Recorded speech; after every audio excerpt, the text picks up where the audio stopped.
Treneris su pergalė, jūs man prieš rungtynės pasakėt, kad antro šanso nereiks, šiandien laimėsit. Maxwellas Lewisas man pasakė prieš trečią kėlinį, kad mums rytoj laisvadienis, nes šiandien mes laimėsim. Viskas taip ir įvyko. Papasakokit, kaip jaučiatės, kokios emocijos, kaip rungtynės. Geros emocijos, esu žodžių žmogus.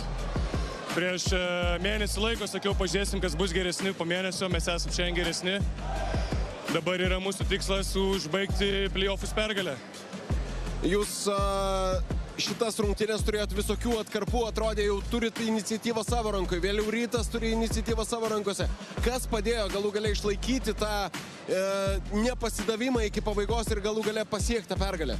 Charakteris, komandiškumas, charakteris. Šitoje arenai visi žino, kaip yra sunku žaisti. Turi super fanus, super komandą, ypatingai gerą trenerį, kuriam yra didžiulė pagarba iš mano pusės ir man buvo garbė būti šitoj serijai.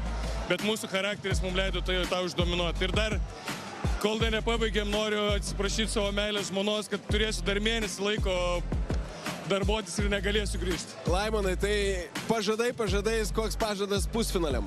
Nenoriu nieko žadėti, sakau, norim užbaigti atkrintamąsias pergalę. Sėkmės. Ačiū.